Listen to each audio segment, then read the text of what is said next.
I know for a fact, I'm pretty sure I got sponsored by rawgear though in November. I remember I woke up one morning, saw a DM by Bradley Martin. I was like, no way. And this was before they started signing like any other rawgear athletes. I was one of the first like new guys on the team, so I was like really excited for it. And that really changed I was like, okay, I'm doing this now. I remember October 31st, I had 18K on Instagram. I always set these little goals. Well, I'll get in the end of this video, I'll give you some tips if you want life advice and stuff like that. But anyways, picked up by rawgear, and I was on Rise and rawgear, and I was like, that's when I started thinking like, oh my, like this is working. Like I'm making this a career. I still wasn't making that much money. And then I'd say I started really dramatically growing. It really started exponentially growing. I started becoming like a really good seller for Rise and rawgear. I started making moves. We had the plans for the Rise house, which we did earlier this year.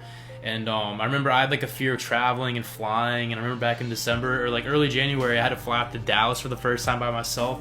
Almost had a panic attack on the plane. I still have issues with flying. I hate it. But the fact that I went from like literally like not being able to leave my house because of how bad my anxiety was limiting me to flying to Dallas by myself, even after that having to fly to LA to go stay with Brad for a week at a time, like in January, February when I first went out to LA, is insane to me. The amount of personal individual growth that I've went through the last 2 years is phenomenal. I don't know how, only but through God, just kind of working with him and me praying and asking him to help me when I needed him.